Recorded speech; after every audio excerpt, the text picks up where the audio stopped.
Dieu, j'ai écouté 2 fois que ce soir c'est une réunion de prière. On va essayer de faire le juste équilibre pour garder un temps pour la prière, mais je ne vous cache pas que j'ai un mot sur mon cœur ce soir à partager à l'Assemblée et je crois que ça va vous faire du bien. Je crois que chacun va pouvoir se retrouver. Alors pour vous dire, dans la parole de Dieu, vous savez, la vie, elle n'est pas facile. Il y en a au milieu de nous, sans citer de nom, je voudrais taire les noms, mais qui ont passé par des gros soucis de la vie. La tempête a soufflé fort, il y a eu des chagrins, il y a eu des peines. Je suis au courant de tout ça. Il y a eu des tristesses, il y a eu des fragilités dans les cœurs. Et je sais que dans toutes les églises, il y a des personnes qui sont devenues fragiles. Pour pas trop parler trop fort, pas trop les brusquer, ils sont devenus fragiles. Mais les fragiles, il faut en prendre soin. Ils sont là. Et on ne va pas les prendre demain et les mettre dehors parce qu'ils sont fragiles. On va pas les mettre dehors de l'église parce qu'on discute de trop. C'est ces personnes-là que le Seigneur veut en prendre soin. Le Seigneur bénit le fort comme le faible. Il veut prendre soin de chacun d'entre nous. Et je vous le dis au nom de Jésus, le Seigneur va nous parler à chacun d'entre nous ce soir. Gloire à Dieu. Alors, sans plus tarder, vous savez, comme tous les versets de la Bible, des fois on a des thèmes de messages et des fois on n'en a pas. Alors là, j'ai mis moi un thème de message ici qui est très important parce que c'était une réunion de prière et Jésus répond à toutes nos attentes. Et si ce soir vous pourrez prendre la parole et être à la place du micro, ben tu pourrais dire, boy, comme dit Pierre, il est heureux ce soir. Sa petite fille va se faire baptiser parce qu'elle a été touchée par l'évangile, elle est convertie. C'est une attente, tu as prié pour ça. Avec ton foyer, tu as prié le Seigneur, petit Pierre, et puis à ce moment-là, la bonne nouvelle, elle se propage. Les tristesses se changent en joie. Et on a vu un serviteur de Dieu heureux et joyeux ce soir, en dirigeant cette cantique, ça fait du bien, lorsque nos familles se tournent vers le Seigneur. Vous savez, parfois on aime le plan d'évangélisation, il y a des personnes qui se convertissent, qui se font baptiser, et on est heureux pour toutes ces personnes qui sont touchées par l'évangile. Mais ça fait du bien dans nos cœurs lorsqu'il y a quelqu'un de nos propres familles. Nos enfants se tournent vers Dieu. Nos compagnes marchent mieux avec Dieu. Nos enfants marchent avec le Seigneur. Ah, je suis heureux. Moi, personnellement, je peux vous éviter 2 mots. Toute ma petite famille est chrétienne, moi, aujourd'hui. J'ai mes 3 garçons qui sont chrétiens, travaillent à l'œuvre du Seigneur en tant que diacre, charge de diacre. Ils sont engagés dans la mission. Ils sont des hommes qui sont engagés, merci Seigneur. J'ai ma fille avec son mari, qui est marié à Rénoc, je le dis, hein, c'est missionnaire. C'est un foyer qui travaille pour le Seigneur, ils sont bénis en Dieu, ce foyer-là. C'est des foyers qui travaillent pour Dieu, ils sont engagés, ils partent avec les serviteurs de Dieu. Et ça réjouit nos cœurs. On ne le dit pas toujours, ce qu'il y a à l'intérieur. Et moi, ce soir, ça serait une des plus grandes de mes joies. J'ai encore des personnes qui sont chez moi, qui sont chères à mes yeux, et que je voudrais qu'ils puissent se tourner vers le Seigneur. Ils sont jeunes encore. Et vous savez, lorsqu'on est jeune, lui, il y a des petits feuillets là, on a le temps de devenir chrétienne. On considère qu'on a le temps. Alors on pense au mariage, on pense aux fiançailles, on pense à toutes ces choses. Mais ce soir, j'aimerais que tu puisses penser malgré ta jeunesse. Alléluia. Tu es peut-être loin de Dieu, mais le Seigneur t'appelle. Parce qu'il veut que tu deviennes aussi ton enfant. Il voudrait que tu deviennes une servante du Seigneur. Le Seigneur n'a pas fait distinction de personne. Il a besoin de toi. N'oublie pas qu'il a besoin de toi. Et pour combler mon cœur, moi ce soir, je suis déjà comblé, je suis déjà béni. Mais j'en ai encore, j'ai un garçon qui a 18 ans, le garçon de ma fille. Il est chrétien ce garçon-là, il est engagé avec le Seigneur, c'est magnifique. Et quel témoin que c'est. Il a 18 ans, quel témoin que c'est. Ah, je l'ai baptisé avec Enoch, ça a été magnifique, merveilleux. Et je sais qu'on va faire encore des baptêmes par chez nous, je sais qu'on va le faire. Parce que le Seigneur œuvre en nous, le Seigneur œuvre en nous, il encourage nos cœurs, il encourage nos vies. Alors sans plus tarder, je pense que j'ai assez parlé à ce sujet de la petite famille et chacun de vous. Et je pense, comme j'ai parlé comme ça, chacun s'est retrouvé. Parce que j'aimerais vous dire que le monde va mal. Et vous le savez, serviteur de Dieu chrétien, diacre, servant du Seigneur. Vous savez qu'on vit un monde qui va mal. Un monde qui est dangereux. Un monde qui est sans pitié. Un monde qui apporte dans les personnes manque de satisfaction. Alors, à nos attentes,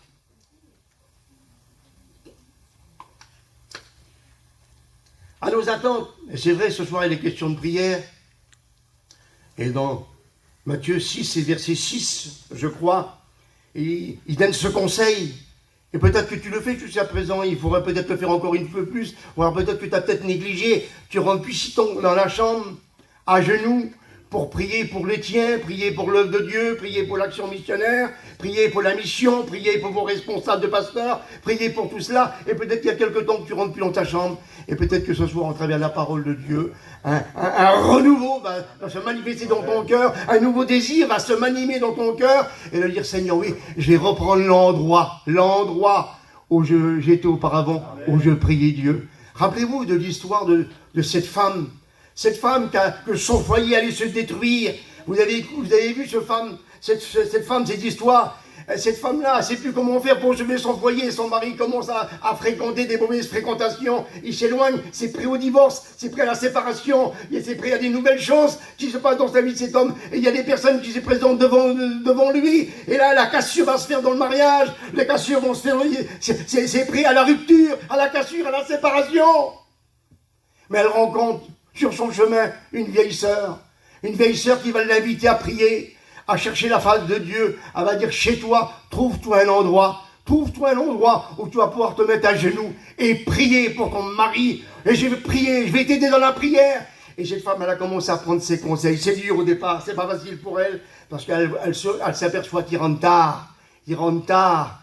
Il découche, et elle s'aperçoit qu'il passe tellement de choses qu'elle sait que son foyer part à la dérive. Alors elle va se rappeler ce que la vieille femme, elle lui a dit. Trouve-toi un endroit chez toi. Alors elle va trouver comme un cabinet des toilettes, un petit rangement comme ça. Elle va vider complètement les petites choses qui étaient dedans là-bas. Et elle va se faire un endroit un endroit où elle peut se réunir lorsqu'elle peut prier. Et cette femme va commencer à se mettre à la prière.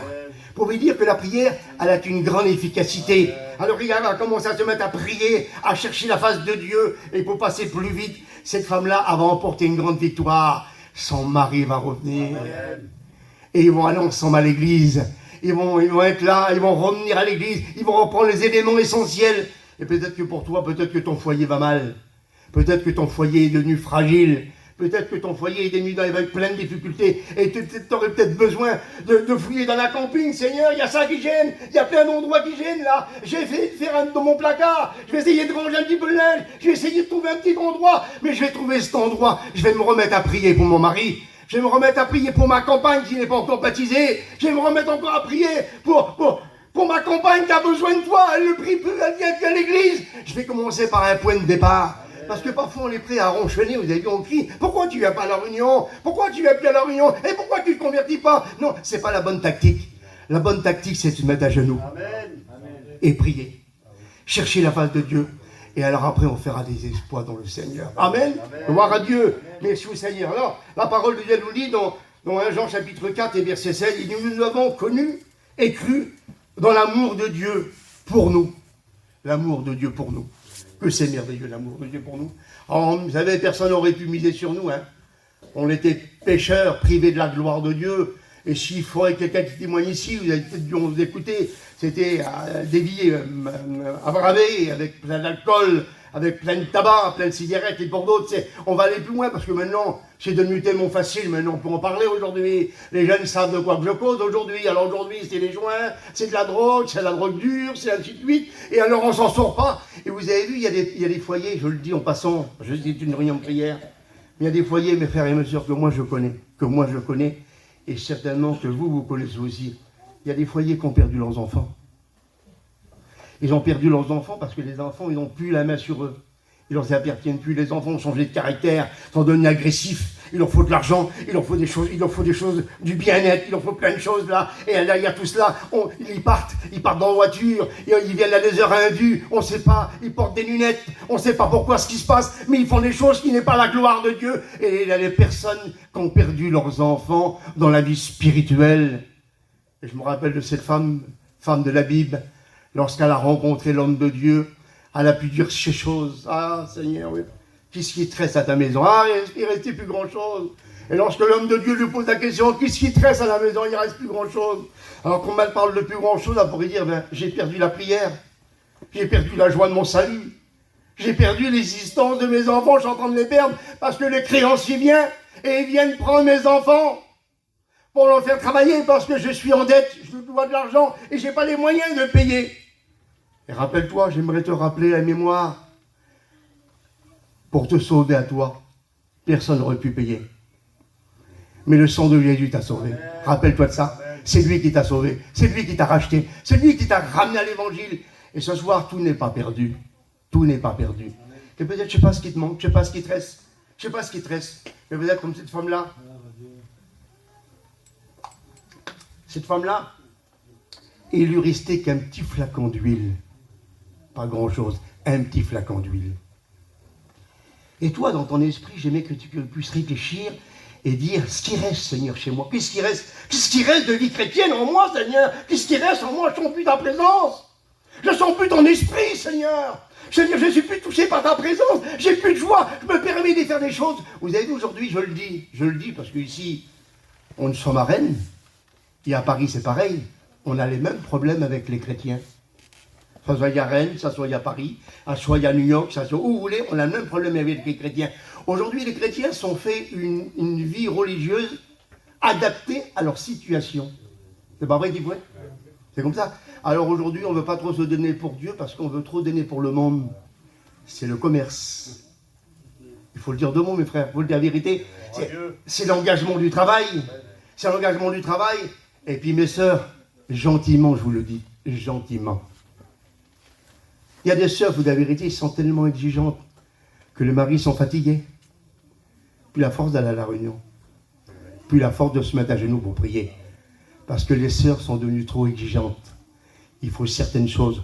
Je vous laisse à réfléchir. Ce qui est devenu pour vous, beaucoup de choses qui pourraient gêner. Alors pensez à votre mari qui va travailler. C'est des gros efforts. Prenez soin de lui. Vous en avez besoin. Vous savez, c'est pas grand-chose, mais un petit repas, mais apporté avec amour. Un petit plat, un petit café, son petit verre d'eau. Il tombe mort, lui. Il y en a qui veulent convertir leur mari, mais alors c'est toujours agressif. C'est toujours méchant. C'est toujours des vilaines paroles. Mais lui, il regarde, mais c'est quoi? C'est quoi chez moi, là? C'est quoi la chrétienne chez moi? C'est quoi le chrétien chez moi, là? Il est toujours en train de dire des vilaines paroles. Je sens rien de lui, moi. Il y a la réunion, il va en réunion, il est encore pire. Moi, j'en ai connu. Je garde aussi le silence, j'en ai connu comme cela. On sort du culte. Et mieux d'être heureux, d'être joyeux, c'est constamment, les gens, ils arrivent, il y a des inconvertis qui sont autour de nous. Ils s'imaginent, ils regardent ce qu'ils regardent. Vous voyez que les inconvertis remarquent. Hein. Ils regardent comment ils fonctionnent, ils disent rien, mais ils disent, ils regardent. Hein. Et ouais, les chrétiens, ils viennent de la réunion, ces gens-là. Et ils écoutent de chamailler, ils écoutent des bruits, ils écoutent des vilaines paroles, ils disent n'importe quoi. Mais ils disent, mais c'est quoi que ces chrétiens? Pourquoi je vais devenir chrétien, moi? Mais je suis bien comme je suis, bébé. Bon. C'est les choses qui sont essentielles et réalisées. Alors écoutez, je vous ai dit que il faut que je regarde l'heure parce que, vous savez, un serviteur de Dieu, il est déjà 9h20, vous voyez, j'ai besoin de vous parler. J'ai besoin de vous parler, mes frères. Pardonnez-moi, donnez-moi quelques temps. Mais j'ai besoin de m'exprimer et vous parler et vous dire ce que j'ai à dire. Alors la parole de Dieu dit dans l'évangile de Jean, chapitre 6 et verset 35, un verset que vous connaissez. Il dit, Seigneur, auprès de qui irions-nous? Tu as les paroles de la vie éternelle. C'est vers lui qu'il faut qu'on vienne. C'est lui qui est capable de façonner et changer notre caractère. Ah oui, tu peux devenir douce. Tu peux devenir agréable. Tu peux changer. Oui, parce que j'appelle l'Église à un changement ce soir. C'est tellement merveilleux. Alors il dit la parole de Dieu, voici quelques-unes qui cherchent un sens à la vie et qui désirent trouver Dieu. Alors je ne sais pas, quelle est ton attitude ce soir, si tu as toujours envie de rechercher Dieu. Je ne sais pas à quelle distance qui est Dieu chez toi. Parce que vous savez, parfois, là je vais dire quelque chose qui est pesant, et je voudrais que tu réfléchisses. Parce qu'ils sont pesants, les paroles que je vais dire. C'est même navrant de dire ça dans une église. Alors vous savez, on peut prendre ce type religieux, venir 3 fois la semaine à l'église, venir à la réunion, c'est bien 3 fois par semaine, on fait un petit sourire de l'un à l'autre, on s'assied un petit peu là-bas, on s'assied là-bas, et même s'il y a une petite discorde, parce que vous savez, les responsables d'église, on voit certaines choses, on entend dans nos oreilles des fois des choses qui sont faites, mais on ne sait pas tout. Hein, les responsables, on ne sait pas tout, les copains. Alors on ne sait pas tout, et parfois on écoute après, et il y a eu un petit chien, ils sont chamaillés un petit peu, à cause d'une conversation qui n'était pas trop alimentée spirituelle, on va dire, et les sœurs qui ont resté avec un froid. Alors on va à la réunion, on n'ose plus regarder, on baisse un peu les yeux, elle s'assit là-bas, elle s'assit là-bas, et là, sur coup, il y a un manque d'amour, il y a un manque de réconciliation. Il faut y penser, mes frères et mes sœurs, si on a été réconciliés avec Dieu, nous, personnellement, et ce matin, ne restez pas dans le désordre, loin de ta sœur, loin de ton frère. La parole de Dieu nous appelle à la réconciliation, à l'amour vrai et véritable. On ne peut pas servir Dieu et maman. La vie chrétienne, vous avez vu ce soir, moi j'ai été merveilleux d'écouter Petit Pierre chanter de cette façon. Sans cantique, c'est moi qui ai demandé de le chanter, parce qu'à l'époque, il chantait, là, toute sa vie, il a chanté ce cantique-là. Hein, la fille de Sidon, ah, c'est magnifique. Alors, vous savez, écoutez, il y a tellement de bien de choses, mais c'est vrai que l'heure tourne. Mais j'aimerais vous dire une chose importante, parce que je me suis engagé à vous dire quelque chose, pas à cause pour faire beau, mais des choses qui sont importantes. Donnez-moi encore 10 minutes, et après nous allons prier le Seigneur. Alors, dans l'évangile de Marc, chapitre 5, et verset 21, il est question de 2 guérisons.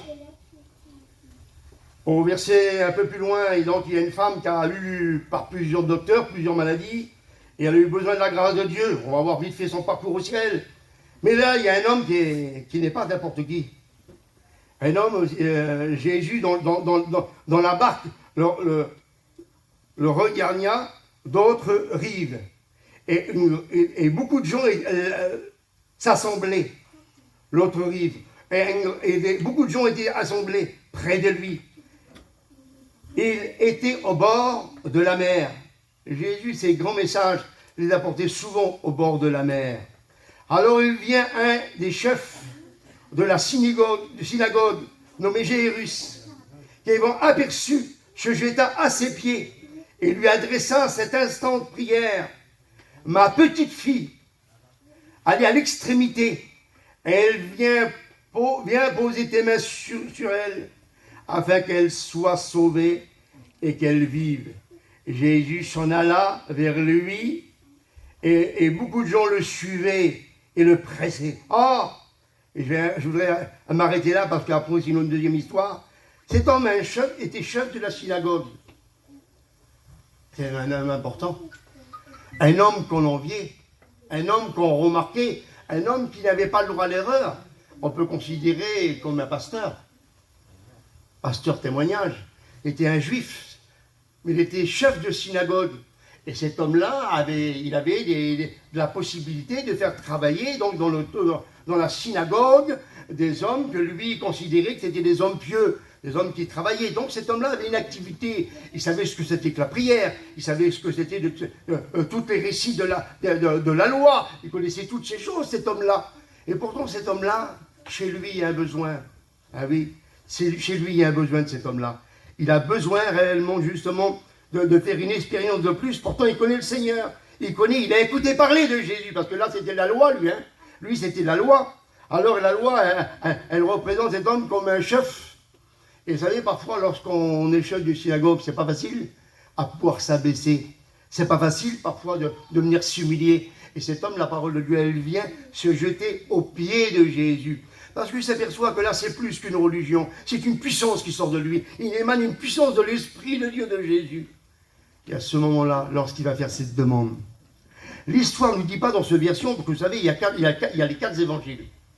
Et les 4 évangiles, dans les 4 histoires, ne disent pas les mêmes mots et les mêmes choses. Et dans le verset que j'ai pris là, elle ne finit pas pour dire que sa fille a été guérie. Ça reste comme ça. Mais l'histoire nous dit qu'un peu plus loin, il y avait une femme. Ah oui, il y avait une femme.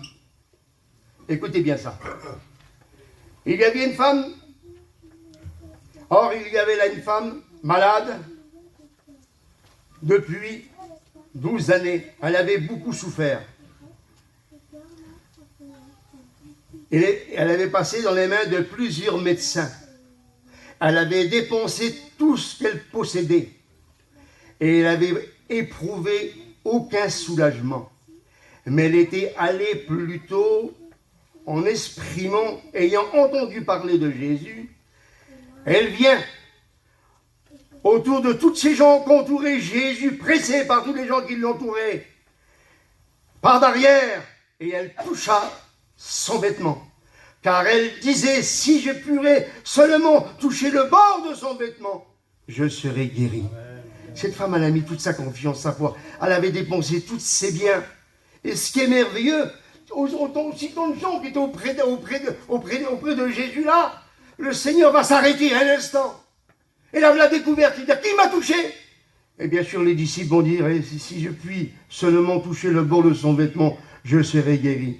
Au même instant, écoutez bien, cette femme, la parole de Dieu, priant, ayant entendu parler de Jésus, elle vient autour, derrière, elle toucha le bord du vêtement de Jésus, car elle disait, si je puis seulement toucher le bord de son vêtement, je serai guéri. Au même instant, cette femme, Jésus s'arrêta. Et elle sortit de son corps, et elle était guérie de son mal. Jésus connut aussitôt en lui-même qu'une force est sortie de lui et se retourna au milieu des gens. Et dit, qui m'a touché? Qui a touché mes vêtements? Ses disciples lui diront, tu vois si tant de gens autour de toi et qui te pressent, et tu dis, qui m'a touché? Et elle regardait autour, et lui pour voir, et elle qui avait fait cela. La femme effrayée et tremblante, sachant ce qui était passé, elle vient et se jeta à ses pieds, et lui dit toute la vérité. Que c'est bon de dire toute la vérité. Elle s'est sentie dévoilée, cette femme-là. Alors à ce moment-là, oui, en vérité, mais Jésus lui dit, ma fille, ta foi t'a sauvée, va en paix, sois guérie, et que ton mal, comme tu as parlé encore. Cette femme a été complètement guérie. Cette femme a souffert, la parole de Dieu, elle parle qu'elle a souffert. Elle a senti aucun soulagement à travers les traitements, les médicaments. Et peut-être ce soir, tu es peut-être comme ça de dire, Seigneur, oui, il y a combien de temps, Seigneur, que je vais voir des docteurs, que je fais des analyses, que j'ai besoin de cette guérison de mon corps. Il y a tellement longtemps que je traîne dans mon corps cette maladie, cette douleur, et j'arrive pas à être soulagé et à être mal. J'aimerais vous dire que cette femme, elle avait compris que par la foi, elle pouvait toucher le bord du vêtement de Jésus et cette femme pouvait obtenir la guérison de son corps. Alors je ne sais pas ce qui t'empêche ce soir, mais n'hésite pas un instant, approche-toi de Jésus et le Seigneur va répondre à tous tes problèmes parce qu'il t'aime, c'est tellement merveilleux. Alors vous savez, la parole de Dieu, elle dit tellement de choses. Je reviens à cet homme qui était religieux, cet homme qui était de la synagogue, cet homme qui avait besoin justement d'aussi de faire une réponse avec Dieu. Et la parole de Dieu, écoutez, nous dit, j'ai regardé un petit peu, pardonnez-moi, j'ai regardé un petit peu, et laissez-moi vous dire que l'homme était tellement important que parfois, lorsqu'on est devenu important, on peut dire dans notre mission, dans notre église, on se considère intouchable. On croit que personne ne va pouvoir nous voir, personne ne va pouvoir faire quelque chose pour nous, parce que nous sommes des personnes qui sont engagées comme cet homme.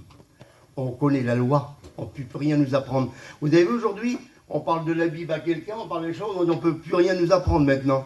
Les jeunes d'aujourd'hui, les chrétiens aujourd'hui, ils ont la possibilité de regarder et puis d'apprendre, et ils connaissent tellement de choses aujourd'hui, on a du mal à les enseigner. J'aimerais vous dire, venez à l'essentiel. Venez à l'essentiel.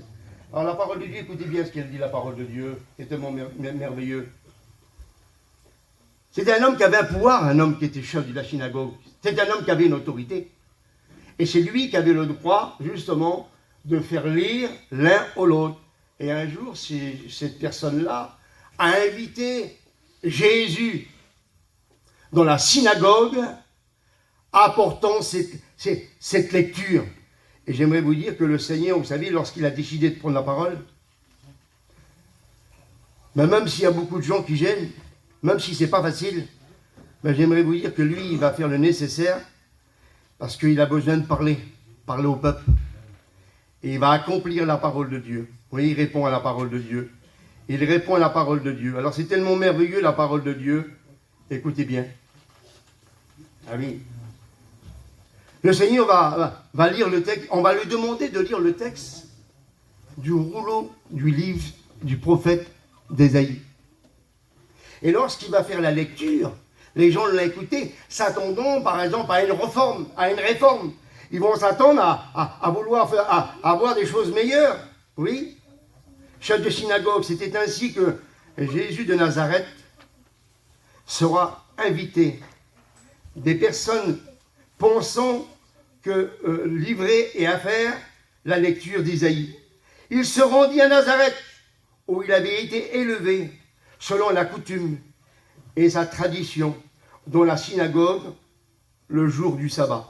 Il se leva pour faire la lecture, et on lui remit le livre du prophète d'Ésaïe. On trouva l'endroit où il est écrit « L'Esprit du Seigneur est sur moi, parce qu'il m'a oint pour annoncer une bonne nouvelle aux pauvres, pour renvoyer aux captifs la délivrance, la guérison aux pauvres. Il m'a envoyé pour guérir ceux qui ont le cœur brisé. » Et il y en a dans le siècle où on vit aujourd'hui. Et j'aimerais vous dire que lorsqu'ils ont lu la parole de Dieu comme cela, pendant des années, ben ça n'a pas tellement bien plu à l'assemblée de la synagogue, lorsqu'ils ont été écoulés par les Jésus. Alors, il a été question aussi d'une année de grâce. Cette nouvelle année va entrer dans la transformation radicale grâce à son œuvre et à son amour.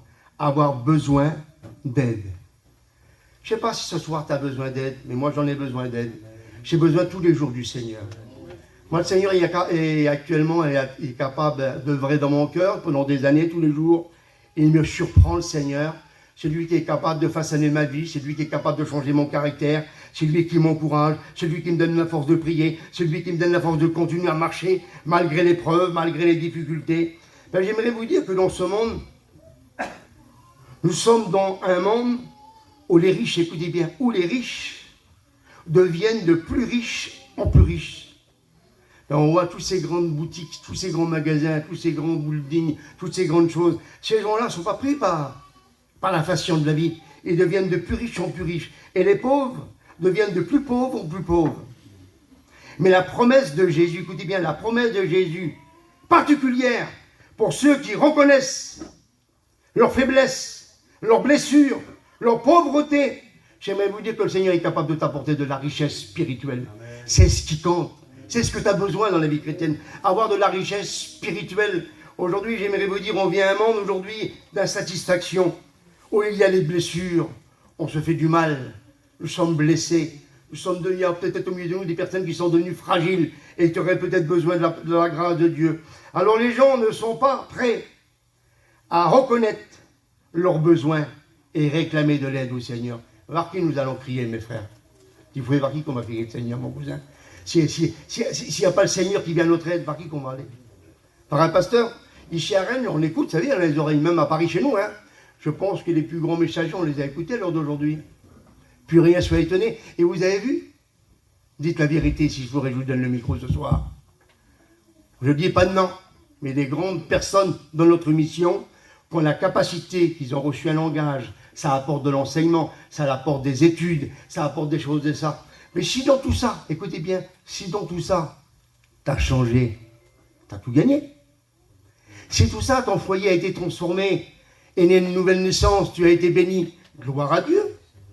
Mais comme les collègues, on fait des missions, on invite les frères. Et on sait ce que c'est qu'au bout que la mission est terminée. Lorsqu'on annonce une mission, la salle est pleine, elle est débordante. On ne peut plus mettre une chaise, il faut qu'on rajoute des chaises. Parce que c'est une mission, c'est des frères un tel qui arrivent. Quel message qu'il va apporter? C'est bien, ça restera qu'un message. Ça restera qu'un message. Parce que bon, on sait, comme le mercredi vient, le vendredi, ils ne sont pas toujours là, les frères, alors il en manque. Hein. Ma vie. Et chez nous, c'est la même chose. Eh ben, j'aimerais vous dire que cela, il ne s'agit pas d'entendre un bon message ou une belle prédication. Ce qui compte, c'est un message qui va t'aider à changer, à être béni, remplir de son esprit, de dire Seigneur, vous savez, la parole de Dieu, c'est pour ça que le Seigneur il répond à toute situation. Il dit que de ne pas mettre ta confiance dans l'homme, parce que tu seras déçu. Tu seras déçu de moi demain. Tu seras déçu demain. Tu diras, bon, on l'a écouté prêcher à Rennes là-bas, quel bon message qu'il nous a apporté, et comment qu'on a été déçu par lui. Maman, comment qu'on a été déçu. Je reste qu'un homme. Et vous restez qu'une chrétienne et d'une sœur. Avec vos faiblesses, vos blessures, vous aurez toujours besoin du Seigneur. Mais lorsqu'un chrétien commence à dire, ah, j'ai plus tellement besoin de Dieu, moi, c'est bien maintenant, hein. Je suis pas obligé de venir à la réunion, je commence un peu à m'isoler. Hein. Mais l'isolement, mes frères, c'est pas dans la parole de Dieu inscrit comme ça. La parole de Dieu, elle parle de communion. Amen. Elle parle d'unité. Elle parle de réconciliation, la parole de Dieu. Elle ne dit pas qu'il faut se séparer de ta sœur. Elle ne te dit pas, je vais lui parler le mois prochain. Elle ne dit pas ça, la parole de Dieu. Avant de mettre ta main dans le plat de la Sainte-Seine, va et réconcilie-toi. C'est un message de réconciliation. Il faut un changement. C'est assez, on a écouté assez maintenant des orateurs. On ne sait plus qui faire venir et qui faire entendre maintenant. Maintenant, vous avez vu, je le dis en passant, je ne sais pas si chez vous ça existe, mais ça arrive chez moi. Ah, je vous le dis, hein, vous voyez. Alors d'aujourd'hui, il y a des femmes aujourd'hui, alors je ne dis pas qu'il ne faut pas le faire, mais je dis qu'il faut être prudent. Alors on écoute les gadgets, prédication du gadget. Quelle belle parole qu'il a dit, ah quel message qu'il a dit, oh là là là là là là là. Il parle du retour du Seigneur avant. Parce que vous ne savez pas ce que c'est. Vous ne savez pas que lorsque le frère Jimmy, le frère Paillon, vous a expliqué l'enseignement du retour du Seigneur, ça ne vous a pas suffi. Il faut un petit peu les gadgets maintenant. Et je voudrais vous dire que le frère Paillon, à l'époque, il avait été réuni, et tout le monde l'a su l'histoire, et les anciens d'ici de la Bretagne sont au courant. Un jour, ils ont été invités, lui et le frère Jimmy, à une grande conférence. Alors là, il y avait des personnages. Hein. Il y avait des hommes de renom qui étaient là. Hein. Et ces hommes-là, il fallait lever le doigt. Hein. Il fallait lever le doigt pour prendre la parole et dire. Et Zinda, Paillon, Putim, ils étaient là, ils écoutaient tous ces grands orateurs, là, des hommes qui s'en venaient déranger de beaucoup de gens, ils étaient là. Mais à ce moment-là, ils ont commencé à écouter, ils ont dit, ben, on va écouter les frères Zigan prendre la parole. Et eux, tout gênés un petit peu de écouter ces orateurs. Mais Paillon, lorsqu'il a pris la parole, comme nos parents, qu'est-ce qu'ils ont pris le pauvre gadget? Mais des twinettes, j'aimerais vous dire que notre mission, c'est une des meilleures doctrines au monde. Alors d'aujourd'hui, on doit être encouragé par ça. Une des meilleures doctrines au monde. Alors n'allez pas voir les gadgets. Changez pas d'église, de dire, ça vient à l'église, ah, il ne plaît pas le pasteur en ce moment, ah, il a mal parlé, ah, je suis blessé, ah, qu'on va dans l'autre église. Mais j'aimerais vous dire, même que tu tirais dans 10 églises, hey, c'est pas le pasteur, même que tu vois pas le pasteur que tu n'as plus envie de voir, mais lui doit. Alors il ne faut pas changer d'église, il faut plutôt changer de vie. Alléluia.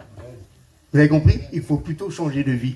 Alors je crois que vous avez compris le message. Je pourrais continuer, je pense qu'on a assez dit. Alors, écoutez, une année de grâce, je termine juste avec ça. Une année de grâce. Alors c'est mon vœu, c'est mon souhait, une année de grâce. Alors je vous souhaite pour vous une année de bénédiction. Une année de bonté. Une année où mon caractère va changer. Alléluia. Une année où je me mette à prière dans Matthieu 6,6 dans la chambre pour prier pour que mon mari puisse se convertir. Je vais me mettre dans cette nouvelle année, mon souhait, la grâce, si je me mets à genoux pour prier ma fille qu'elle puisse se convertir, je vais le faire, Seigneur. Parce que parfois on voudrait tout sur un tapis roulant et sans payer le prix. C'est ça le problème d'aujourd'hui. On aime bien écouter des grands messages, des grands renoms, mais on n'aime pas se mettre à genoux. C'est dur de prier. Il faut la vérité, c'est dur de prier. Je dis, vous savez, un jour, il y avait le frère Glazo qui disait, je termine et on prie le Seigneur maintenant, parce que vous le savez les pasteurs, comment que ça se passe. Attention, moi j'ai ma moitié qui était là, puis alors, de temps en temps, elle me fait un petit signe. T'as compris, elle me fait un petit signe, attention, t'es un petit peu trop bavard, laisse faire un petit peu la prière. Alors on a compris le message, on va rester avec une grande équilibre. Mais merci Seigneur, on va rester en équilibre parce que c'est une réunion de prière.